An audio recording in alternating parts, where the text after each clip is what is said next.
ദൈവത്താൽ സ്നേഹിക്കപ്പെടുന്ന പ്രിയ ദൈവജനമേ, വീണ്ടും വരാമെന്ന് വാഗ്ദത്തം ചെയ്ത യേശു ക്രിസ്തുവിൻ്റെ ഉന്നതവും അത്ഭുതമേറിയ നാമത്തിലേവർക്കും സ്നേഹവന്ദനം.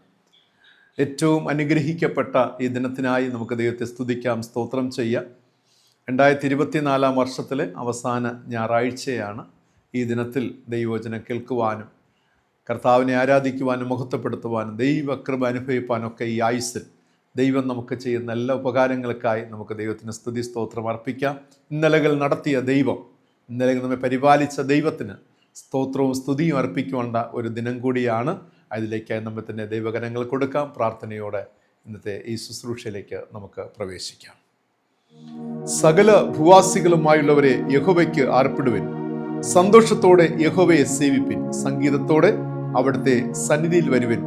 യഹോവ തന്നെ ദൈവം എന്നറിവിൻ, അവൻ നമ്മെ ഉണ്ടാക്കി, നാം അവനുള്ളവർ ആകുന്നു. നമ്മുടെ ദൈവത്തോട് നമുക്ക് പ്രാർത്ഥിക്കാം. അനാദിയായും ശാശ്വതമായും നിത്യദൈവമായി എല്ലാ കാലങ്ങളിലും ഞങ്ങളെ ജയോത്സവമായി നടത്തുന്ന സർവ്വവല്ലഭനായ സ്വർഗീയ പിതാവാം ഞങ്ങളുടെ നല്ല ദൈവമേ, ഏറ്റവും അനുഗ്രഹിക്കപ്പെട്ട ഈ നല്ല ദിനത്തിനായി അങ്ങ് ഞങ്ങൾ വാഴ്ത്തുന്നു. ഈ ആണ്ടിന്റെ ആരംഭം കണ്ട ഞങ്ങൾക്ക് അവസാന ഞായർ ദിനം കാണുവാൻ ദൈവം ഞങ്ങളെ സഹായിച്ചല്ലോ. സ്തോത്രം സ്തോത്രം ചെയ്യും. ദൈവമേ, ഈ വർഷം തീരുവാനായിട്ട് ഇനി 2 ദിനങ്ങൾ മാത്രം ബാക്കി നിൽക്കെ കർത്താവിന്റെ സന്നിധിയിൽ ഞങ്ങളെ തന്നെ സമർപ്പിക്കുന്നു. ഞങ്ങളെ ജീവനോടെ കാത്ത, ജീവനോടെ പരിപാലിച്ച് ഞങ്ങൾക്ക് ജീവിതത്തെ നൽകിയ ദൈവത്തിന് നന്ദി നിറഞ്ഞ ഹൃദയത്തോടെ ഞങ്ങൾ സ്തുതി സ്തോത്രങ്ങൾ കരേറ്റുന്ന പിതാവ്, നന്ദിയോടെ സ്തോത്രമപ്പ. അങ്ങാകുന്നു ഞങ്ങളുടെ ബലം, അങ്ങാകുന്നു ഞങ്ങളുടെ കോട്ട, അങ്ങാകുന്നു ഞങ്ങളുടെ പ്രത്യാശ, ഞങ്ങളുടെ ജീവിതത്തിന്റെ സകലതും ഞങ്ങളുടെ ദൈവമാകുന്നു. സ്തോത്രം പിതാവ്. അങ്ങ് ഞങ്ങൾ സ്നേഹിക്കുന്നു, ആരാധിക്കുന്നു. ഞങ്ങളുടെ ജീവിതത്തോട് പിതാവെ അങ്ങ് ഞങ്ങൾ ചേർത്ത് പിടിക്കുന്നു. നാഥ, അവിടുത്തെ കൃപയുടെ തണലിൽ ഞങ്ങളെ വഹിച്ചുകൊള്ളണമേ കർത്താവ്. അവിടുത്തെ സാന്നിധ്യത്തിന്റെ മറവിൽ ഞങ്ങളെ മറച്ചുകൊള്ളുമാറാകണമേ. തിരുകൃപയിൽ ഞങ്ങളെ ബലപ്പെടുത്തണമെന്ന് പ്രാർത്ഥിക്കുന്നു. ഇതുവരെ നടത്തിയ ദൈവത്തിന് സ്തുതി സ്തോത്രങ്ങൾ ഞങ്ങൾ അർപ്പിക്കുന്നു. അപ്പ ദുഃഖവേളയിലും സങ്കടവേളകളിലൊക്കെ ദൈവം ഞങ്ങളെ കരം പിടിച്ച് വഴി നടത്തിയല്ലോ. നന്ദി പിതാവേ. വരാനിരിക്കുന്ന പുതിയ വർഷം കർത്താവെ അധികം നന്മകളാലും കൃപകളാലും ഞങ്ങൾ നിറയ്ക്കണമേ അപ്പ. അതിലേക്കായി ഞങ്ങൾ വിശുദ്ധിയോടെ ഒരുങ്ങുവാൻ തക്കവണ്ണം ദൈവം സഹായിക്കണമേ. ഈ വർഷാന്ത്യത്തിന്റെ അനുഗ്രഹങ്ങൾ കർത്താവെ ധാരാളം ദൈവത്തിൽ നിന്നും ഈ ദിനങ്ങളിൽ കർത്താവെ ഞങ്ങൾ പ്രാപിച്ചെടുക്കുവാൻ ദൈവം ഞങ്ങളെ ഒരുക്കി സഹായിക്കണമെന്ന് പ്രാർത്ഥിക്കുന്നു. ഈ കർത്താവെ സ്തോത്രമപ്പ. ഇന്നത്തെ സന്ദേശം കേൾക്കുന്ന എല്ലാവരെയും അവിടുത്തെ നാമത്തിലടി ഞങ്ങൾ ബ്ലസ് ചെയ്ത് അനുഗ്രഹിച്ചു പ്രാർത്ഥിക്കുന്നു. തിരുകൃപ നിഴലായി കൂടിയിരിക്കട്ടെ, ബലപ്പെടുത്തണമേ, ശക്തീകരിക്കണമേ. യേശു രക്ഷിതാവിന്റെ നാമത്തിൽ പ്രാർത്ഥിക്കുന്നു. പ്രാർത്ഥന കേൾക്കണമേ. ആമേൻ, ആമേൻ, ആമേൻ. പ്രിയമുള്ളവരെ, കഴിഞ്ഞ ആഴ്ചയിൽ സന്ദേശത്തിൻ്റെ ഒടുവിൽ ചോദ്യം ചോദിക്കുകയുണ്ടായി. ഏത് മനുഷ്യനെയും പ്രകാശിപ്പിക്കുന്ന എന്താണ് ലോകത്തിലേക്ക് വന്നുകൊണ്ടിരുന്നത് എന്നതായിരുന്നു ചോദ്യം. എല്ലാവരും ശരി ഉത്തരമാണ് കമൻറ്റ് ബോക്സിൽ രേഖപ്പെടുത്തിയത്. എൻ്റെ ഉത്തരം സത്യ വെളിച്ചം എന്നതാകുന്നു. സത്യ വെളിച്ചമായ യേശു ക്രിസ്തു. അപ്പോൾ കമൻറ്റ്സ് ബോക്സിൽ രേഖപ്പെടുത്തിയ ഏവരോടുമുള്ള നന്ദിയും സ്നേഹവും ഞാൻ ആമുഖമായി അറിയിച്ചു കൊള്ളട്ടെ. ഞാൻ പ്രാർത്ഥനയ്ക്ക് മുൻപായി ആമുഖത്തിൽ പറഞ്ഞതുപോലെ തന്നെ ഒരു വർഷം നമ്മെ വിട്ട് കടന്നു പോകുകയാണ്. ഏറ്റവും സന്തോഷവും ഹൃദയമായ ഒരു വർഷം. ജനുവരി മാസം മുതൽ ഈ ഡിസംബർ മാസം വരെ ദൈവത്തിൻ്റെ ആ സ്വർഗീയ തണലിൽ ദൈവം നമ്മെ മറച്ചുകൊണ്ട വിധങ്ങൾ അല്ലേ. എത്രയോ അനർത്ഥങ്ങളിൽ നിന്ന് നാം പോലും അറിയാതെ ദൈവം നമ്മെ വിടുവിച്ചിരിക്കുന്നു. എത്രയോ അപകടങ്ങൾ, മാരകമായ രോഗങ്ങൾ അല്ലേ, നമ്മെയും നമ്മുടെ കുടുംബാംഗങ്ങളെയൊക്കെ ഭദ്രമായി നടത്തിയ ജീവനുള്ള കർത്താവ്. ഒരു ഭാഗത്ത് കുറവുകൾ ഉണ്ടാകാം, ഒരു ഭാഗത്ത് നമുക്ക് പറയുവാനായിട്ട് ഒരുപാട് പരിഭവങ്ങളും പരാധീനതകളുമൊക്കെ ഏറെ ഒരു ഭാഗത്ത് നിൽക്കുമ്പോൾ, മറുഭാഗത്ത് ഇന്ന് നാം ജീവനോടുണ്ടെങ്കിൽ അത് ദൈവത്തിൻ്റെ കൃപയെന്ന് പറയുവാൻ നമുക്ക് സാധിക്കണം.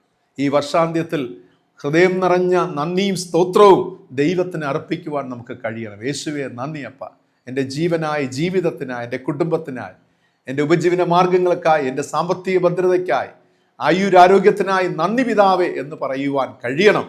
അവിടെയാകണം ഒരു ദൈവ പൈതലിൻ്റെ യഥാർത്ഥമായ സാക്ഷ്യം വിളങ്ങേണ്ടത്. പ്രിയമുള്ളവർ, ചില സമയത്തൊക്കെ നാം നിൽക്കുന്നത് തീയിലായാൽ പോലും, ചില സമയത്ത് രോഗത്തിൻ്റെ നടുവിലായാൽ പോലും അവിടെ നിന്നുകൊണ്ട് ദൈവത്തെ മഹത്വപ്പെടുത്തുവാൻ സാധിക്കണം. അങ്ങനെയെങ്കിൽ ഈ വർഷാന്ത്യത്തിൽ നമുക്ക് ഏവർക്കും ദൈവത്തെ സ്തുതിക്കാൻ പ്രിയമുള്ളവർ. ഹൃദയപൂർവ്വം യേശുവെ നന്ദി എന്ന് പറയാം. ഹൃദയപൂർവ്വം ഈ ജീവിതത്തിനായി, ഈ ദിനത്തിനായി നന്ദി പിതാവേ. ഒരു പുതിയ വർഷത്തെ വരവേൽക്കുവാൻ പോവുകയാണ്. പുതിയ വർഷത്തിൻ്റെ ബ്ലെസ്സിങ്സ് ധാരാളമായി ദൈവം നമുക്ക് നൽകുക ചെയ്യും. പ്രാർത്ഥനയോടുകൂടെ നമുക്കായിരിക്കാം, ഒരുങ്ങാം, വിശുദ്ധീകരിക്കാം. വിശ്വാസത്തോടെ നമുക്ക് കർത്താവിലേക്ക് കണ്ണുകളെ ഉയർത്താം. നിശ്ചയമായിട്ടും ദൈവം നമ്മെ അനുഗ്രഹിക്കുക തന്നെ ചെയ്യും. ഇന്നത്തെ ചിന്തയ്ക്കായി തിരഞ്ഞെടുത്തിരിക്കുന്ന തിരുവചന വേദഭാഗം പുറപ്പാട് പുസ്തകം 15-ാം അധ്യായം അതിൻ്റെ 25-ാമത്തെ വാക്യത്തിൽ ഇപ്രകാരം രേഖപ്പെടുത്തിയിരിക്കുന്നു. അവൻ യഹോവയോട് അപേക്ഷിച്ചു, യഹോവ അവന് ഒരു വൃക്ഷം കാണിച്ചു കൊടുത്തു. അവൻ അത് വെള്ളത്തിൽ ഇട്ടപ്പോൾ വെള്ളം മധുരമായി തീർന്നു. അവിടെ വെച്ച് അവൻ അവർക്ക് ഒരു ചട്ടവും പ്രമാണവും നിയമിച്ചു എന്ന് രേഖപ്പെടുത്തിയിരിക്കുകയാണ്. ഇവിടെ വേദപുസ്തകം നമ്മെ പഠിപ്പിക്കുന്നത് യഹോവ മോശയ്ക്ക് ഒരു വൃക്ഷം കാണിച്ചു കൊടുത്തു എന്നതാണ്. യഹോവ മോശയ്ക്ക് ഒരു വൃക്ഷം കാണിച്ചു കൊടുത്തു. ഈ വേദഭാഗത്തിൻ്റെ പശ്ചാത്തലം നമുക്ക് ഏവർക്കും സുപരിചിതമാണ്. 430 വർഷക്കാലത്തെ ഈജിപ്തില് അടിമത്തത്തിൽ കഴിഞ്ഞിരുന്ന ദൈവജനം, ഈ ദൈവജനത്തെ മോശയിലൂടെ ദൈവം വിടുവിക്കുകയാണ്. ആ സന്ദർഭമെല്ലാം നമുക്ക് പരിചിതമാണ്. മോശയിലൂടെ ഈ ജനത്തെ വിടുവിച്ചുകൊണ്ട് മുന്നോട്ട് വരുമ്പോൾ ആദ്യത്തെ സ്ട്രഗിൾ, ആദ്യത്തെ കഷ്ടത, പ്രതികൂലം എന്ന് പറയുന്നത് ചെങ്കടലായിരുന്നു. ആ ചെങ്കടലിൻ്റെ അടുക്കൽ വന്ന സമയത്ത് ഒരുപാട് ഇവർ ആശങ്കപ്പെടുകയാണ്. ഇനി എന്താണ്? മരണം മാത്രം മുന്നിൽ, പിന്നിൽ ഫറവോന്റെ സൈന്യവും മുന്നിൽ ചെങ്കടലുമായി നിൽക്കുന്ന ഒരു അനുഭവമാണ്. വളരെ പ്രതിസന്ധിയിലും വളരെ വിഷമസന്ധിയിലുമൊക്കെ ആയിരിക്കുമ്പോൾ ദൈവത്തിൻ്റെ ഒരു വലിയ അത്ഭുതം, ലോക ചരിത്രത്തിൽ തന്നെ ഏറ്റവും ഊന്നൽ കൊടുത്ത് എടുത്തു പറയുന്ന ഒരു സംഭവമാണ്, ഒരു അത്ഭുതമാണ് ചെങ്കടലിനെ ദൈവം രണ്ടായിട്ട് വിഭാഗിക്കുന്നത്, തൻ്റെ ജനത്തെ സുരക്ഷിതമായിട്ട് ദൈവം അക്കരെ എത്തിക്കുന്നത്. എന്നെ കേൾക്കുന്ന പ്രിയ ദൈവജനമേ, എക്കാലത്തും പ്രതിസന്ധികളുടെ നടുവിലും അതിൽ കൂടെ വഴിയൊരുക്കുന്ന ഒരു ദൈവത്തെയാണ് നാം ആരാധിക്കുന്നത്. മുന്നിൽ എല്ലാ വാതിലും അടയുമ്പോഴും ഒരു പുതിയ വാതിൽ നമുക്കായി തുറക്കുന്ന ഒരു ദൈവമുണ്ട്. കഴിഞ്ഞ നാളിലൊക്കെ നാം അത് അനുഭവിച്ചവരാണ്. എല്ലാം ഇനിയില്ല എന്ന് ചിന്തിക്കുമ്പോൾ, എല്ലാം തീർന്നു എന്ന് ചിന്തിക്കുമ്പോൾ ദൈവം നമുക്കായിട്ട്, നമുക്ക് വേണ്ടി മാത്രം, നിനക്ക് വേണ്ടി മാത്രം, നിന്റെ കുടുംബത്തിന് വേണ്ടി മാത്രം ഒരു പുതിയ വാതിൽ തുറന്ന അനുഭവങ്ങൾ, ഒരു കുഞ്ഞു സന്തോഷം നൽകിയ അനുഭവങ്ങൾ, നിങ്ങളുടെ കണ്ണിലെ കണ്ണുനീർ തുടച്ച് ദൈവം നിങ്ങളുടെ ജീവിതത്തെ സന്തോഷിപ്പിച്ച ദിനങ്ങൾ എത്രയോ എത്രയോ ഉണ്ട് പ്രിയമുള്ളവരെ. പരിഭവിക്കുവാനായിട്ട് ഒരു ഭാഗത്ത് ഒരുപാടുണ്ടാകാം, മറുഭാഗത്ത് ദൈവം നടത്തിയ വിധങ്ങൾ, ചെങ്കടൽ പോലുള്ള ഭയങ്കരമായ പ്രശ്നങ്ങളെ തരണം ചെയ്യുമാറാക്കിയ ദൈവം. അങ്ങനെ ഈ ജനം ഒരുപാട് സന്തോഷിക്കുകയാണ്. ചെങ്കടൽ കടന്ന് അക്കരെ എത്തുന്ന ജനം ഒരുപാട് സന്തോഷിക്കുകയാണ്, ഒരുപാട് ആനന്ദിക്കുകയാണ്, ദൈവത്തിന് സ്തുതി സ്തോത്രം മഹത്വം കരയറ്റുകയാണ്. എത്ര നല്ല ദൈവം! ആ കർത്താവിനെ ജീവിതത്തോട് ചേർത്ത് പിടിക്കുന്ന ഒരു ചിത്രമുണ്ട്. തമ്പേറിൻ താളത്തോടെ അവർ ആടിപ്പാടി നൃത്തത്തോടുകൂടെ ദൈവത്തെ മഹത്വപ്പെടുത്തുകയാണ്. ഈ മഹത്വപ്പെടുത്തുക, സ്തുതിക്കുക എന്ന് പറയുന്നത് ആന്തരികമായി ഹൃദയത്തിൻ്റെ അടിത്തട്ടിൽ നിന്നും. കാരണം ഇതുവരെ തങ്ങളുടെ കണ്ണാൽ കണ്ടിട്ടില്ലാത്ത ഒരു അത്ഭുതത്തെയാണ് ഇവർ കണ്ടിരിക്കുന്നത്. അത്ഭുതത്തിന് ഭാഗവാക്കായി അതിന് ഒരു പങ്കുള്ളവരായി ഇവർ തീർന്നിരിക്കുകയാണ്. ആ തലമുറ, മോശ വെടിവെച്ച് കൊണ്ടിരുന്ന ആ വലിയൊരു ജനസംഖ്യ, അവിടെ ആ തലമുറയിൽ ഒരു വലിയ മിറക്കിൾ അവർ കണ്ടിരിക്കുകയാണ്. ഇതുവരെ കാണാത്ത ഒരു അത്ഭുതം, ഇതുവരെ പറഞ്ഞു കേട്ടിട്ടില്ലാത്ത ഒരു അത്ഭുതം, അതിനവർ സാക്ഷ്യം വഹിക്കുകയാണ്. അതുകൊണ്ട് ഈ ഒരു അത്ഭുതം കണ്ടവുടൻ തന്നെ ഇവർ ക്രോസ് ചെയ്തുകൊണ്ട് ദൈവത്തെ തങ്ങളുടെ ജീവിതത്തോട് ചേർത്ത് പിടിക്കുന്ന ഒരനുഭവം കാണുവാനായി സാധിക്കും. പ്രിയമുള്ളവരെ, ജീവിതത്തിൽ പലപ്പോഴും നാമൊക്കെ ഇങ്ങനെ തന്നെയാണ്. ജീവിതത്തിൽ ചില അത്ഭുതങ്ങളും മിറക്കിൾസൊക്കെ പെട്ടെന്ന് നമ്മുടെ ജീവിതത്തിൽ സംഭവിക്കുമ്പോൾ കർത്താവിനെ ചേർത്ത് പിടിക്കുന്ന ഒരു അനുഭവമുണ്ട്. ആ ചേർത്ത് പിടിക്കുമ്പോഴാണ് സന്തോഷ കണ്ണുനീർ, നമ്മുടെ കണ്ണിൽ നിന്ന് കണ്ണീരൊക്കെ വരുന്നത്. ദൈവത്തിന് എന്ത് നന്ദി പറയണമെന്ന് അറിയുന്നില്ല, അല്ലേ? എത്ര സ്തുതിച്ചാലും മതി വരത്തില്ല. ആ സമയത്ത് നമ്മൾ എന്തും ദൈവത്തിന് കൊടുക്കുവാനൊക്കെ ചില സമയത്ത് തയ്യാറാവുന്ന ചിലരൊക്കെയുണ്ട്. പക്ഷേ എൻ്റെ ചോദ്യം അതല്ല, എൻ്റെ ചിന്തയും അതല്ല പ്രിയമുള്ളവർ. ഈ സന്തോഷം എത്ര നാൾ, എത്ര സമയമായിരിക്കും നമ്മുടെ ജീവിതത്തിൽ നിലകൊള്ളുക? ദൈവം ചെയ്ത ഒരു മിറക്കിളിൻ്റെ ആ ഒരു ആവേശം, ആ ഒരു തീഷ്ണത എത്ര മണിക്കൂറുകൾ, എത്ര ദിനങ്ങൾ, എത്ര മാസങ്ങൾ, എത്ര വർഷമായിരിക്കും നമ്മുടെ ജീവിതത്തിൽ നിലകൊള്ളുക? എപ്പോഴെങ്കിലും നിങ്ങൾ ഇതിനെക്കുറിച്ച് ചിന്തിച്ചിട്ടുണ്ടോ? എപ്പോഴെങ്കിലും ചിന്തിക്കുവാൻ കഴിഞ്ഞിട്ടുണ്ടോ? കഴിഞ്ഞ കാലങ്ങളിൽ എന്നിലുണ്ടായിരുന്ന തീഷ്ണത, ദൈവത്തിൻ്റെ അത്ഭുതങ്ങൾ കണ്ടപ്പോൾ, അതിശയങ്ങൾ കണ്ടപ്പോൾ എന്നിൽ രൂപപ്പെട്ടത് ആ തീഷ്ണത, അതിൻ്റെ ആയുർ ദൈർഘ്യം എത്രത്തോളമായിരുന്നു എന്ന് ചിന്തിക്കേണ്ടിയിരിക്കുന്നു. ഈ ഭാഗത്ത് ഈ ജനം ചെങ്കടൽ കടന്ന് അക്കരെ എത്തുകയാണ്. സ്വാഭാവികമായിട്ട് ഈ വേദഭാഗം വായിക്കുമ്പോൾ ഞാൻ ചിന്തിക്കുന്നത് ഈ ജനത്തിന് ഒരുപാട് സന്തോഷം എന്ന് പറയുന്നത്, ഒന്ന്, ഈ ചെങ്കടൽ കടക്കുമാറാക്കി ദൈവം, രണ്ട്, ഫറവോനെയും സൈന്യത്തെയൊക്കെ അവിടെ ചെങ്കടലിൽ മുക്കി കൊന്നുകളയുകയാണ് ദൈവം. അപ്പോൾ ഇനി ശാശ്വതമായ ഒരു റിലീഫ് ഇവർക്ക് ലഭിക്കുകയാണ്. ഇവർ ചിന്തിക്കുകയാണ്, ഇനി ഞങ്ങൾക്കൊന്നും ഭയപ്പെടേണ്ട കാര്യമില്ല, ഇനി ഞങ്ങൾക്ക് പേടിക്കേണ്ട കാര്യമില്ല. കാരണം ഒരു വലിയ പ്രതിസന്ധി കടന്നു വന്നു. തങ്ങളെ ഇത്രയും നാൾ അടിമത്തത്തിൽ വെച്ചിരുന്നവരെ ദൈവം തകർത്തു. ഇനി സ്വസ്ഥതയുള്ള സന്തോഷമുള്ള ദിനങ്ങളാണ്, ഇനി ആനന്ദിക്കേണ്ട ദിനങ്ങളാണ്. കഷ്ടതയില്ലാത്ത, വേദനയില്ലാത്ത, ദുഃഖ ദുരിതങ്ങളില്ലാത്ത ദിനങ്ങളായിരിക്കും ഇനി ഞങ്ങൾക്ക് എന്ന സന്തോഷത്തിലും പ്രതീക്ഷയിലും മുന്നോട്ട് പോകുമ്പോൾ, എന്നെ കേൾക്കുന്ന പ്രിയ ദൈവജനമേ, ചെങ്കടൽ കടന്ന ജനത്തെ കാത്തിരുന്നത് വീണ്ടും ഒരുപാട് പ്രതിസന്ധികളായിരുന്നു, വീണ്ടും ഒരുപാട് പ്രയാസങ്ങളായിരുന്നു. അതിലൊന്നാമത്തേത്, ഒരു വലിയ സന്തോഷത്തിൻ്റെ മധ്യയിൽ ഒരു വലിയ വേദന അവരുടെ ജീവിതത്തിൽ കടന്നു വരികയാണ്. ഒരു വലിയ സന്തോഷം, ആ സന്തോഷം അത് അത്രത്തോളം അനുഭവിച്ച് തീർക്കുന്നതിന് മുൻപേ ഇതാ ഒരു വേദന, ഒരു painful situation entering to their life അവിടെ ജീവിതത്തിലേക്ക് പ്രവേശിക്കുകയാണ്. പുറപ്പാട് പുസ്തകം 15-ാം അധ്യായം 22-ാമത്തെ വാക്യം വായിക്കുമ്പോൾ, ചെങ്കടൽ കടന്നു വന്ന ജനം രണ്ട് കാരണങ്ങളാൽ ദൈവത്തെ സ്തുതിച്ചു എന്ന് രേഖപ്പെടുത്തിയിരിക്കുന്നു. ഒന്ന്, അടിമത്തത്തിൽ നിന്ന് വിടുവിച്ചു. രണ്ട്, ചെങ്കടലിൽ കൂടെ നടത്തി. അവർ പറഞ്ഞു, കർത്താവിന് തുല്യമായി മറ്റാരും തന്നെ ഈ ലോകത്തില്ല. അവർ പാടി സ്തുതിച്ച് അങ്ങനെയാണ്, കർത്താവിന് തുല്യമായി, യഹോവയ്ക്ക് തുല്യമായി ഈ ലോകത്താരും തന്നെ ഇല്ല. കാരണം ഈ ദൈവം വിശുദ്ധനായ ദൈവം, സ്തുതികൾക്ക് യോഗ്യൻ, അത്ഭുതങ്ങളെ ചെയ്യുന്നവൻ. ഇങ്ങനെ ദൈവത്തെ സ്തുതിച്ച് പാടി പാടി ഇവർ ശൂർ മരുഭൂമിയിലൂടെ 3 നാൾ യാത്ര ചെയ്യുകയാണ്. 3 ദിവസം ഇവർ ഈ ശൂർ മരുഭൂമിയിലൂടെ ഇങ്ങനെ യാത്ര ചെയ്യുമ്പോൾ ഇവർക്ക് കുടിക്കുവാനായിട്ട് വെള്ളമില്ല, കിണറുകളില്ല, അവിടെ കരങ്ങളിലാണെങ്കിൽ വെള്ളമില്ല. ഒരു വലിയ പ്രതിസന്ധിയിലായിത്തീരുകയാണ്. വലിയൊരു ആനന്ദവും ആഘോഷങ്ങളും ആരവാരവങ്ങളുമായിട്ട് മുന്നോട്ട് പോകുന്ന ജനമിതാ സ്തുതിച്ചു കഴിഞ്ഞപ്പോൾ തങ്ങൾക്ക് ദാഹം തോന്നി, കുടിക്കുവാനായി ജലം അന്വേഷിച്ചു. പക്ഷേ മരുഭൂമിയാണ്, വെള്ളമില്ലാത്ത അവസ്ഥയിലേക്ക് മാറ്റപ്പെടുകയാണ്. എത്ര ദയനീയം പ്രിയമുള്ളവരെ! ഒരു വലിയ സന്തോഷത്തിന് നടുവിലെ ഒരു വലിയ വേദന, സന്തോഷത്തിന് പിന്നാലെയുള്ള ഒരു രോദനം. ചിന്തിച്ചു നോക്കുക. ദൈവത്തെ സ്തുതിച്ചു കഴിഞ്ഞതേ ഉള്ളൂ, ഒരു വലിയ തടസ്സം, ഒരു വലിയ ബന്ധനം തങ്ങളുടെ ജീവിതത്തിൽ വന്ന് നിൽക്കുകയാണ്, മുന്നിൽ വന്ന് നിൽക്കുകയാണ്. നമ്മുടെയൊക്കെ ജീവിതത്തിലും നാം ഒരുപാട് ദൈവത്തെ സ്തുതിച്ചവരാണല്ലേ. മുന്നിൽ സ്തുതിച്ച് കഴിഞ്ഞ വേളകളിലൊക്കെ ചിലപ്പോൾ അടുത്ത ബന്ധനങ്ങൾ വന്ന് നിൽക്കാറുണ്ട്.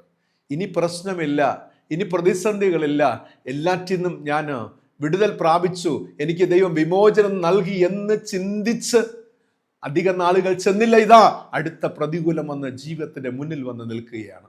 അപ്പോഴാണ് നമ്മൾ ചോദിക്കുന്നത്, എന്തുകൊണ്ട് ദൈവമേ, എന്തുകൊണ്ട് ഇത് വീണ്ടും ഒരു കഷ്ടത എനിക്ക്, എന്തുകൊണ്ട് കർത്താവേ വീണ്ടും ഒരു പ്രയാസം, ഒരു പ്രതിസന്ധി എൻ്റെ ജീവിതത്തിൽ ഇപ്രകാരം വരുന്നു കർത്താവേ. ദൈവമേ, ഇനിയെങ്കിലും എൻ്റെ ലൈഫ് ഒന്ന് സ്വസ്ഥതയോടെ എനിക്ക് ജീവിക്കാം എന്ന് ഞാൻ ചിന്തിച്ചതല്ലേ, എന്തുകൊണ്ടെന്ന് ചിന്തിക്കുന്ന അനുഭവമാണ്. ഞാൻ പറഞ്ഞല്ലോ, സന്തോഷത്തിൻ്റെ മധ്യയിൽ ഇതാ ഒരു വലിയ വേദന കടന്നു വരികയാണ്. പ്രിയമുള്ളവരെ, ഇങ്ങനെയുള്ള അവസ്ഥകൾ നമുക്ക് എന്ത് ചെയ്യുവാനാണ് സാധിക്കുക? എന്ത് ചെയ്യുവാനായി സാധിക്കും? പലപ്പോഴും നാം നിരാലംബരായി തീരുന്ന അനുഭവം, നിരാശ്രയായി തീരുന്ന അനുഭവം, ആർക്കും നമ്മെ സഹായിക്കുവാനോ രക്ഷിക്കുവാനോ കഴിയാത്ത അനുഭവങ്ങളിലേക്ക് മാറ്റപ്പെടാറുണ്ട്.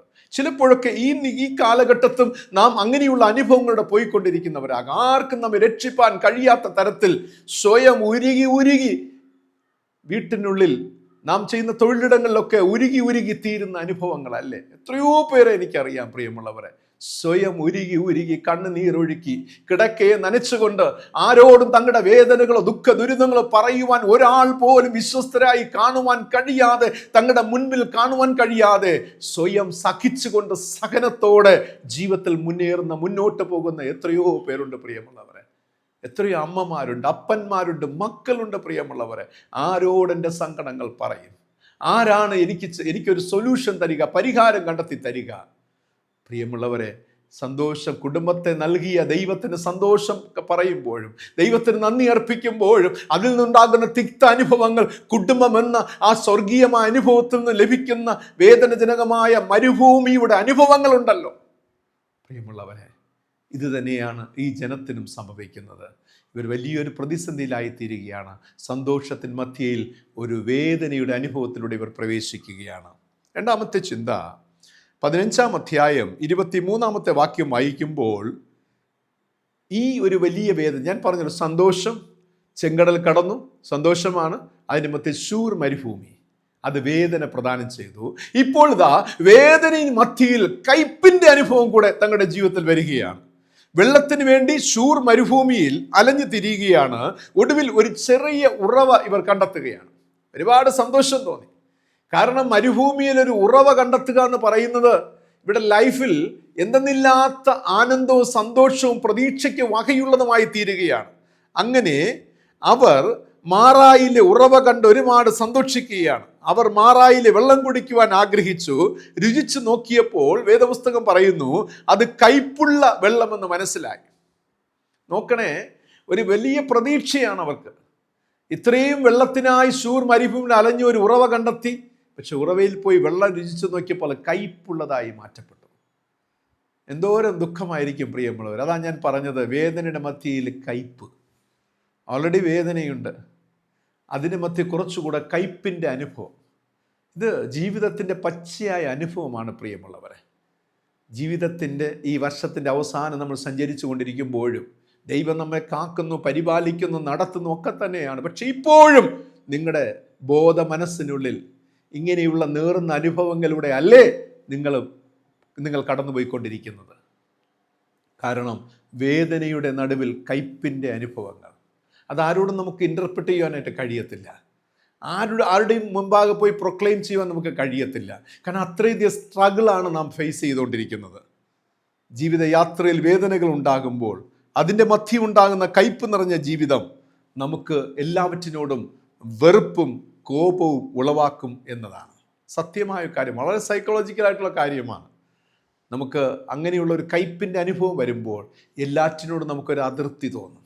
നാം എല്ലാവറ്റെയും വിട്ട് നാം നമ്മിലേക്ക് ഒതുങ്ങുന്ന ചില സന്ദർഭങ്ങളുണ്ട്, സമയങ്ങളുണ്ട്. ഒന്നിനോടും ആരോടും നമുക്കൊന്നും സംസാരിപ്പാനില്ല, ആരോടും. കാരണം നമ്മൾ അനുഭവിക്കുന്ന അത്രത്തോളം തീവ്രമായ ദുഃഖ ദുരിതങ്ങൾ, കയ്പ് നിറഞ്ഞ അനുഭവം. നാം ഇപ്രകാരം നിഗമനത്തിലെത്തുകയാണ്, എന്നെ രക്ഷിപ്പാൻ ഇനി ലോകത്ത് ആർക്കും ഒരു ശക്തിക്കും കഴിയുകയില്ല.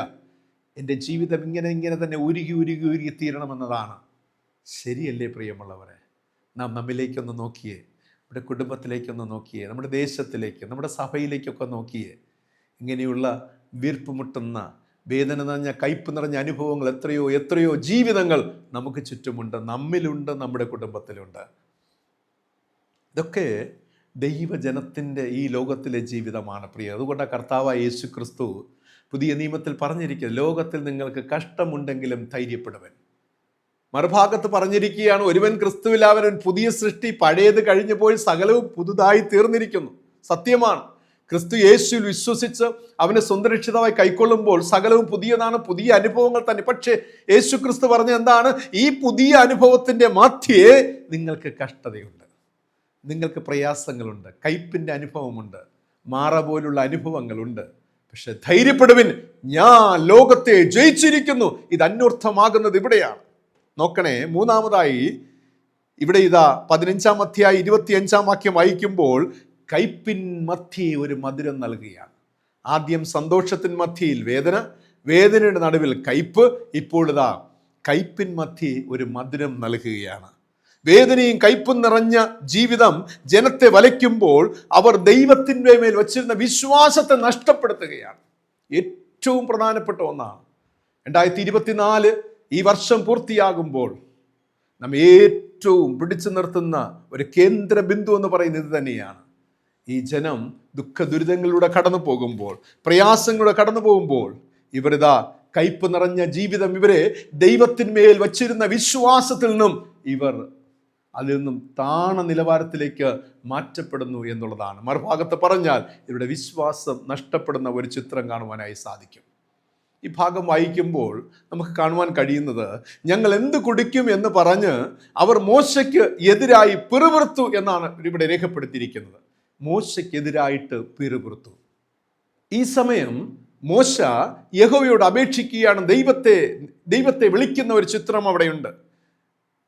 ഇവിടെ ജീവിതത്തിൽ ഇങ്ങനെയുള്ള ഒരു വലിയ സ്ട്രഗിളിലൂടെയൊക്കെ കടന്നു പോകുമ്പോൾ, ഒരു പ്രതിസന്ധിയിലൂടെ, ഇങ്ങനെയുള്ള തീവ്രമായ നൈരാശ്യത്തിന്റെ അനുഭവങ്ങളിലൂടെ കടന്നു പോകുന്ന വേളയിൽ മറന്നു പോകരുത്, നാം പലപ്പോഴും നമ്മുടെ വിശ്വാസം നഷ്ടമായി പോകാറുണ്ട്.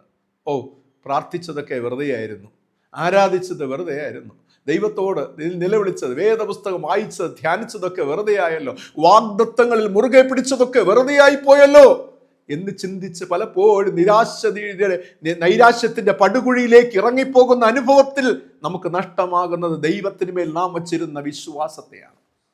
അങ്ങനെ വിശ്വാസം നഷ്ടപ്പെടുത്തിയ എത്രയോ ജീവിതങ്ങളെ കാണുവാനായി സാധിക്കും. എൻ്റെ ചോദ്യം ഇതാണ്, 2024 ആരംഭ ദിനത്തിൽ ഉണ്ടായിരുന്ന വിശ്വാസം എൻ്റെ പ്രിയ ദൈവജനമേ ഈ അവസാന ദിവസങ്ങൾ നിങ്ങൾക്കുണ്ടോ? നിങ്ങളെ തന്നെ പരിശോധിച്ചു കൊള്ളുവിൻ. നിങ്ങൾ വിശ്വാസത്തിൽ ഇരിക്കുന്നു എന്ന് നിങ്ങളെ തന്നെ ശോധന ചെയ്തു കൊള്ളുവിൻ. നിങ്ങൾ വിശ്വാസത്തിൽ ഇരിക്കുന്നു എന്ന് നിങ്ങളെ തന്നെ ശോധന ചെയ്തു കൊള്ളുവിൻ. ദൈവം അത് നോക്കുകയാണ്. ദൈവം എന്നെയും നിങ്ങളെ കാണുകയാണ്. എന്നെയും നിങ്ങളെ ദൈവം അറിയുന്നുണ്ട്. ജനുവരി മാസം 1-ാം തീയതി എത്രയോ പ്രതീക്ഷയോടെ ദൈവത്തെ ഇങ്ങനെ ചോർത്ത് പിടിച്ച് ദൈവത്തെ സ്തുതിച്ച് മഹത്വപ്പെടുത്തി പ്രവേശിച്ച നിങ്ങളുടെ വിശ്വാസം ഇപ്പോൾ ഉണ്ടോ? അത്രയധികം തീവ്രതയോടെ ഉണ്ടോ?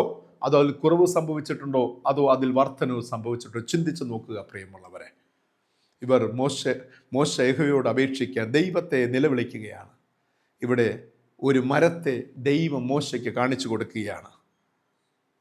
ആ മരത്തിൻ്റെ ചില്ലയെ വെട്ടി അത് വെള്ളത്തിലിട്ടപ്പോൾ അത് മധുരമായി തീരുകയാണ്. മാറായിലെ വെള്ളം അത് മധുരമുള്ളതാക്കി മാറുകയാണ്. കയ്പിൻ മധ്യേ ഒരു വലിയ സന്തോഷം ദൈവം കൊടുക്കുകയാണ്. ആ സന്തോഷം ലഭിച്ചപ്പോൾ ഇവിടെ ഹൃദയത്തിന് ഒരു വലിയ ശാന്തതയും ഒരു വലിയ ആശ്വാസവും ലഭിക്കുന്നത് കാണുവാനായി സാധിക്കും. എന്നെ കേൾക്കുന്ന പ്രിയ ദൈവജനമേ, നാം ഇതേത് തരത്തിലുള്ള വേദനയോ കയ്പ് നിറഞ്ഞ അനുഭവങ്ങളുടെ പോകുന്നതാകട്ടെ ഈ വർഷത്തിൻ്റെ അവസാനം, പക്ഷേ ഒരു കാര്യം മറക്കരുത്, ദൈവം നിങ്ങൾക്കൊരു വൃക്ഷത്തെ കാണിച്ചു തരും. ആമേൻ. ദൈവം നിങ്ങൾക്കൊരു വൃക്ഷത്തെ കാണിച്ചു തരും. നിങ്ങളുടെ മുന്നിൽ ഇരുട്ടായിരിക്കാം. വേദപുസ്തകം പറയുന്നു, ഞാൻ നിനക്ക് മുന്നിലെ ഇരുട്ടിനുള്ളിൽ നിക്ഷേപങ്ങൾ വെച്ചിട്ടുണ്ട്. ഞാൻ നിനക്ക്, യെശയ്യാ പ്രവചന പുസ്തകത്തിൽ പറയുന്നു, ഞാൻ നിനക്ക് ഇരുട്ടിലെ നിക്ഷേപങ്ങളെയും മറവിടങ്ങളെ ഗുപ്ത നിധികളെയും ഞാൻ നിനക്ക് നൽകും. ദൈവം നിനക്ക് ഒരു വൃക്ഷത്തെ കാണിച്ചു തരും. അത് നിന്റെ ജീവിതത്തിൽ മധുരത്തെ കൊണ്ടുവരും. അത് നിന്റെ ജീവിതത്തിന് ആശ്വാസത്തെ കൊണ്ടുവരും, സന്തോഷത്തെ കൊണ്ടുവരും, അനുഗ്രഹത്തെ കൊണ്ടുവരും. മറന്നു പോകരുത്, സമൃദ്ധിയെ കൊണ്ടുവരും. ദൈവം നിങ്ങളെ കൈവിടുകയില്ല.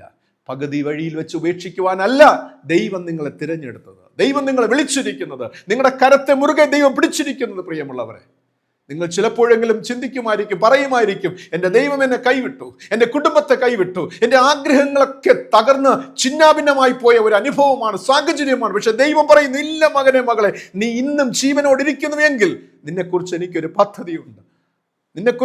പദ്ധതിയുണ്ട്. അത് നിറവേറുക തന്നെ ചെയ്യും. ദൈവം വാഗ്ദത്തം ചെയ്ത് നിറവേറും. പ്രിയമുള്ളവരെ, ഒരുപക്ഷെ ദൈവത്തിന് നമ്മെക്കുറിച്ച് പദ്ധതി ഇല്ലായിരുന്നു എങ്കിൽ ഇന്നലകളിൽ എന്നോ നാം മരണപ്പെട്ടു പോയേനെ. ഇന്നലകൾ എന്നോ നാം ഈ ലോകത്തിൽ നിന്ന് നാം മാറ്റപ്പെട്ടേനെ. മറന്നു പോകരുതേ, Jesus loves you. God is love. ദൈവം സ്നേഹമാകുന്നു. യേശു നമ്മെ സ്നേഹിക്കുന്നു. ഈ വർഷത്തിൻ്റെ അവസാനം കർത്താവ് നമ്മെ വിളിക്കുകയാണ്. അധ്വാനിക്കുന്നവരും ഭാരം ചുമക്കുന്നവരുമായുള്ളവരെ എല്ലാവരും എൻ്റെ അടുക്കൽ വരുവിൻ, ഞാൻ നിങ്ങളെ ആശ്വസിപ്പിക്കും. ഈ ഒരു വർഷം ഭാരം ചുമന്നുകൊണ്ടിരിക്കുന്നവെന്ന് നിങ്ങൾ ചിന്തിക്കുന്നു. ഞാനൊരു വലിയ ഭാരം ചുമന്നുകൊണ്ടിരിക്കുകയാണ്. ഞാനെൻ്റെ കുടുംബം എന്ന ഭാരം, എൻ്റെ വീട്ടിലെ അസമാധാനം എന്ന ഭാരം, രോഗമെന്ന ഭാരം, എൻ്റെ മാനസിക പിരിമുറുക്കം എന്ന ഒരു വലിയ ഭാരം, സാമ്പത്തികമായ കഷ്ടതകൾ, നഷ്ടങ്ങൾ എന്നുള്ള വലിയ ഭാരം നിങ്ങൾ ചുമന്നുകൊണ്ടിരിക്കുകയാണോ? ഈ വർഷത്തിന്റെ അവസാനം ഒരു വലിയ ഭാര ചുമടുമായിട്ടാണ് നിങ്ങൾ ആയിരിക്കുന്നത്. യേശു പറയുന്നു, അധ്വാനിക്കുന്നവരും ഭാരം ചുമക്കുന്നവരുമായുള്ളവരെ എല്ലാവരും എൻ്റെ അടുക്കൽ, കാരണം ഞാനാകുന്നു വഴി, ഞാനാകുന്നു സത്യം, ഞാനാകുന്നു ജീവൻ, എന്നിലൂടെ അല്ലാതെ നിങ്ങൾക്കൊരാശ്വാസമില്ല, വിശ്രമം കണ്ടെത്തുവാൻ കഴിയുകയില്ല. ആ കർത്താവ് നമ്മോട് കൂടെയുണ്ട്. വിശ്വസിക്കുക പ്രിയമുള്ളവരെ. നിങ്ങൾക്കുള്ളിലെ അവിശ്വാസത്തെ വേരോടെ പിഴുതു മാറ്റുക, വിശ്വാസത്തെ പുനഃസ്ഥാപിക്കുക. നഷ്ടപ്പെട്ടു പോയ, മങ്ങലേറ്റ ആ വിശ്വാസത്തിന്റെ പഴയ പ്രതാപമുണ്ടല്ലോ, അതിനെ മടക്കി കൊണ്ടുവരിക. Yes Lord, I believe you. ഞാനിപ്പോൾ നിൽക്കുന്നത് തീയിലാണ്, ഞാൻ വെള്ളത്തിന്റെ നടുവിലാണ് നിൽക്കുന്നത്, പാറക്കെട്ടുകളുടെ നടുവിലാണ് നിൽക്കുന്നത്, കീഴാന്തുക്കായ സ്ഥലത്താണ് ഞാൻ നിൽക്കുന്നത്. എൻ്റെ ദൈവമേ, ഞാൻ വിശ്വസിക്കുന്നു, അങ്ങെനിക്ക് ശാന്തത നൽകും. എൻ്റെ ജീവിതമാകുന്ന നൗക പടക് അത് ശാന്തമായി അക്കരെ എത്തിക്കും എന്ന വിശ്വാസം. അതേ പ്രിയമുള്ളവരെ, ദൈവം നിങ്ങളെ കൈവിട്ടിട്ടില്ല, ദൈവം നിങ്ങളെ ഉപേക്ഷിച്ചിട്ടില്ല, ദൈവം നിങ്ങളെ അവഗണിച്ചിട്ടില്ല. ദൈവത്തിൻ്റെ പദ്ധതികൾ നിങ്ങളുടെ ജീവിതത്തിൽ നിറവേറുക തന്നെ ചെയ്യും.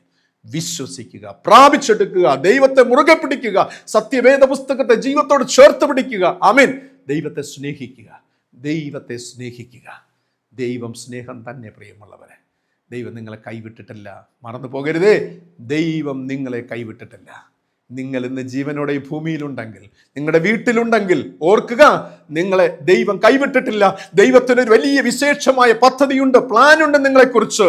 അത് നാളുകളിൽ നിങ്ങൾക്കത് മനസ്സിലാക്കുവാൻ സാധിക്കും പ്രിയമുള്ള. അതുകൊണ്ട് കർത്താവിനോട് പിണങ്ങി ജീവിക്കരുത്, കർത്താവിൽ നിന്ന് മാറി നിൽക്കരുത്, കർത്താവിനോട് ചേർന്ന് ജീവിക്കാം. ദൈവത്തിൻ്റെ പരിശുദ്ധാത്മാവ് നമ്മെ സഹായിക്കുകയും ചെയ്യും. ജീവിതത്തിൽ വേദനയും കയ്പും ഉണ്ടാകുമ്പോൾ നമുക്ക് ആശ്വാസം നൽകുന്ന ഒരു മരമുണ്ട് പ്രിയമുള്ളവരെ. നമുക്ക് ആശ്വാസം നൽകുന്ന ഒരു മരമുണ്ട്. 2000 വർഷം മുമ്പ് ഗോൽഗോഥായിലെ ആമേൻ സ്തോത്രം ഉയർത്തപ്പെട്ട ഒരു കുരിശുമരമുണ്ടല്ലോ. ആ മരം നമുക്കുണ്ട്. മരത്തിൽ തൂങ്ങിയ ക്രിസ്തുനാഥൻ നമുക്കുണ്ട്. നമ്മുടെ ജീവിതത്തിൻ്റെ കയ്പിൻ്റെ വേദന അനുഭവങ്ങളെ മാറ്റി നമ്മുടെ ജീവിതത്തിന് മധുരം നൽകുവാൻ, ആനന്ദം നൽകുവാൻ, മഹാസന്തോഷം നൽകുവാൻ ആ കർത്താവിന് കഴിയും. ക്രൂശിലെ നാഥൻ നമ്മുടെ ജീവിതങ്ങൾക്ക് ഒരുപാട് മാറ്റങ്ങൾ വരുത്തുവാൻ കഴിവുള്ളവനാണ്. അവനെ കൊണ്ട് മാത്രമേ സാധിക്കുകയുള്ളൂ. കയ്പിനെ മധുരമാക്കി മാറ്റുന്ന ദൈവം, വേദനകളെ മധുരമാക്കി മാറ്റുന്ന ദൈവം. ആ ദൈവകരങ്ങൾ നമ്മെ തന്നെ സമർപ്പിക്കാം. സമർപ്പണത്തോടുകൂടെ ഈ വർഷം നമുക്ക് പൂർത്തീകരിച്ച് പുതിയ വർഷത്തെ വരവേൽക്കാം. അതിനായി ദൈവത്തിൻ്റെ പരിശുദ്ധാത്മാവ് നമ്മെ സഹായിച്ച് അനുഗ്രഹിക്കുമാറാകട്ടെ. ആമേൻ. ഇന്നത്തെ ചോദ്യം ഇതാണ്: വെള്ളത്തിനായി ദൈവജനം ഏത് മരുഭൂമിയിലാണ് അലഞ്ഞ് നടന്നത്? വെള്ളത്തിനായി ദൈവത്തിൻ്റെ ജനം ഏത് മരുഭൂമിയിലാണ് അലഞ്ഞ് നടന്നത്? ആ മരുഭൂമിയുടെ പേര് കമൻറ്റ് ബോക്സിൽ രേഖപ്പെടുത്തുക. ദൈവം നിങ്ങളെ സമൃദ്ധി അനുഗ്രഹിക്കുമാറാകട്ടെ. ആമേൻ. കണ്ണുകളടയ്ക്കാം. നമ്മുടെ ദൈവത്തോട് നമുക്ക് പ്രാർത്ഥിക്കാം. സ്വർഗീയ പിതാവാം ഞങ്ങളുടെ നല്ല ദൈവമേ, അനുഗ്രഹത്തിൻ്റെ ഉറവിടമേ, അങ്ങ് ഞങ്ങൾ സ്നേഹിക്കുന്നു, ആരാധിക്കുന്നു, മഹത്വപ്പെടുന്നു. ഞങ്ങളുടെ ഈ ജീവിതത്തിനായി സ്തോത്രം ചെയ്യുന്നു അപ്പ. കർത്താവേ, ഒരാണ്ടുകാലം ദൈവം ഞങ്ങളെ നടത്തിയല്ലോ അപ്പ. ആപത്തിൽ, രോഗത്തിൽ, വൻ പ്രയാസങ്ങളൊക്കെ മതിയായ കരുതുന്ന, സ്നേഹിക്കുന്ന, ആദരിക്കുന്ന ദൈവമായി പിതാവേ, അവിടെ ഞങ്ങളോട് കൂടെ ഇരുന്നല്ലോ. സ്തോത്രമപ്പ. ഞങ്ങൾ അവിശ്വസ്തരായിരുന്നപ്പോഴും, ഞങ്ങൾ അവിശ്വാസമുള്ളവരായിരുന്നപ്പോഴും ദൈവം ഞങ്ങളുടെ ജീവിതത്തിൽ വിശ്വസ്തനായി, വിശ്വാസത്തോടെ ഞങ്ങളുടെ കരത്തെ പിടിച്ച്, ഞങ്ങളെ വിശ്വസിച്ച് ഞങ്ങളെ വഴി നടത്തിയല്ലോ. സ്തോത്രം ചെയ്ത പിതാവ് ദൈവമേ, ഞങ്ങളുടെ പാദത്തെ ഞങ്ങൾ ചുംബിക്കുന്നു. കർത്താവേ, അങ്ങയുടെ അടുക്കലോളം ഞങ്ങൾ വരുന്നു. ഞങ്ങളുടെ കുറവുകളെ ക്ഷമിക്കണം, ഞങ്ങളുടെ പാപങ്ങളെ കഴുകണം. വിശ്വാസ ജീവിതത്തിൽ വന്നു പോയിട്ടുള്ള കുറവുകളെ, ബലഹീനതകളെ കഴുകി ശുദ്ധീകരിച്ച് പുതിയ വർഷത്തിന്റെ നന്മകളും അനുഗ്രഹങ്ങളും ആവോളം അനുഭവിക്കുവാൻ കർത്താവ് സഹായിക്കുക. അങ്ങയോടൊപ്പം ചേർന്ന് നടക്കുവാൻ, ചേർന്ന് ജീവിപ്പാൻ പിതാവേ അവിടുന്ന് ഒരുക്കി സഹായിക്കണമെന്ന് പ്രാർത്ഥിക്കുന്നു. അവിടുത്തെ കൃപ ഞങ്ങൾക്ക് മതി, അവിടുത്തെ സ്നേഹം ഞങ്ങൾക്ക് മതി, അവിടുത്തെ അനുഗ്രഹം ഞങ്ങൾക്ക് മതി. എല്ലാവിധ സ്വർഗീയ അനുഗ്രഹങ്ങൾക്കായി സ്തോത്രം, സ്തോത്രം, സ്തോത്രം ചെയ്യുന്നു. ദൈവകൃപയിൽ ഞങ്ങളെ പൊതിഞ്ഞു കൊള്ളണമേ. ദൈവ സാന്നിധ്യത്താൽ ഞങ്ങൾ നിറയ്ക്കണമേ. പരിശുദ്ധാത്മാഭിഷേകത്താൽ ദൈവം ഞങ്ങളെ നിറയ്ക്കുമാറാകണമെന്ന് പ്രാർത്ഥിക്കുന്നു. കർത്താവേ, നീ മതി നാഥ. യേശുവേ, നീ മതി ഞങ്ങളുടെ ജീവിതത്തിൽ. കർത്താവ്, നീ മതി യേശുവേ. ഈ ചാനലിലൂടെ ദൈവവചനം പ്രഘോഷിക്കപ്പെട്ടിരിക്കുമ്പോൾ നാഥ, ഈ വചനത്തോടെ അനേകായിരങ്ങൾക്ക്, അനേക ജനങ്ങൾക്ക് ഒരു അനുഗ്രഹമായി തീരുവാൻ ദൈവം സഹായിക്കുന്ന കൃപയ്ക്കായി സ്തോത്രം ചെയ്തു പിതാവ്. ദൈവമേ, സന്ദേശം കേൾക്കുന്ന, ദൈവവചനം കേൾക്കുന്ന എല്ലാവരും അങ്ങയോട് പറയട്ടെ, നീ മതി യേശുവേ, നീ മതി യേശുവേ. എൻ്റെ ജീവിതത്തിൽ, എൻ്റെ കുടുംബത്തിൽ, എൻ്റെ മക്കളുടെ ജീവിതത്തിൽ, എൻ്റെ സഭയിൽ, എൻ്റെ ദേശത്തിന് അങ്ങ് മാത്രം മതി എന്ന് പറയുവാൻ സഹായിക്കണമെന്ന് പ്രാർത്ഥിക്കുന്നു. ഈ ചാനലിന്റെ പിന്നിൽ പ്രവർത്തിക്കുന്ന ഞങ്ങളുടെ യുവ സഹോദരങ്ങൾക്കായി സ്തോത്രം. ദൈവമായ കർത്താവെ, പ്രിയപ്പെട്ടവരെ കർത്താവിന്റെ നാമത്തിൽ അനുഗ്രഹിച്ച് പ്രാർത്ഥിക്കുന്നു. കുടുംബമായിട്ട് അനുഗ്രഹിക്കണം, ദൈവകൃപയിൽ പൊതിഞ്ഞുകൊള്ളണം. മുന്നോട്ടുള്ള ജീവിതനാളുകളിൽ വലിയ അത്ഭുതങ്ങൾ, നന്മകൾ കാണുവാൻ ദൈവം സഹായിക്കണം. പുതിയ വർഷത്തെ വരവേൽക്കുവാനായി ഞങ്ങൾ ഒരുങ്ങും. അധികമായ സ്വർഗീയ അനുഗ്രഹങ്ങളും നന്മകളും ഞങ്ങളുടെ ജീവിതത്തിന് പ്രദാനം ചെയ്യണമെന്ന് പ്രാർത്ഥിക്കുന്നു. എല്ലാ അനുഗ്രഹങ്ങൾക്കായി സ്തോത്രം. യേശു രക്ഷിതാവിന്റെ നാമത്തിൽ പ്രാർത്ഥിക്കുന്നു. പ്രാർത്ഥന കേൾക്കണം സ്വർഗീയ നല്ല പിതാവേ, ആമീൻ. കർത്താവിന്റെ പ്രാർത്ഥന ഒരുമിച്ച് ചൊല്ലാം. സ്വർഗസ്ഥനായ ഞങ്ങളുടെ പിതാവേ, തിരുനാമം വിശുദ്ധീകരിക്കപ്പെടണം, തിരുരാജ്യം വരണം, തിരുവിഷ്ടം സ്വർഗത്തിലെ പോലെ ഭൂമിയിലുമാകണം. ഞങ്ങൾക്ക് ആവശ്യമുള്ള ആഹാരം തരണം. ഞങ്ങൾ കടക്കാരോട് ക്ഷമിച്ചിരിക്കുന്നത് ഞങ്ങളുടെ കടങ്ങളും ഞങ്ങളോട് ക്ഷമിക്കണം. ഞങ്ങളെ പരീക്ഷയിൽ കർത്താവ് ദുഷ്ടങ്ങളിൽ നിന്ന് വിടുവിക്കണം. രാജ്യവും ശക്തിയും മഹത്വം ഇന്നും എന്നേക്കും പിതാവിനുള്ളതല്ലോ. ആമേൻ. പിതാവും പുത്രനും പരിശുദ്ധാത്മാവുമായ ത്രിയേക ദൈവത്തിന്റെ കൃപാനുഗ്രഹം, സമാധാന, സന്തോഷം നിങ്ങൾ എല്ലാ പേരോടും ഇന്നും അന്ന് സർവ്വദാ സദാകാലം കൂടിയിരിക്കുമാറാകട്ടെ. ആമേൻ, ആമേൻ. പ്രിയമുള്ളവരെ, ദൈവം മോശയ്ക്കും ജനത്തിനും ഒരു വൃക്ഷം കാണിച്ചു കൊടുത്തു. നിങ്ങൾക്ക് നിങ്ങളുടെ വേദനകളെ കയ്പിനെ മാറ്റുവാൻ ദൈവം ഒരു വൃക്ഷത്തെ കാണിച്ചു തരുവാൻ പോകുന്നു. പ്രതീക്ഷയോടെ, പ്രത്യാശയോടെ ഒരു പുതിയ വർഷത്തെ വരവേൽക്കാം. അതിനായി ദൈവം നിങ്ങളെ സഹായിക്കട്ടെ. God bless you all. Thank you very much.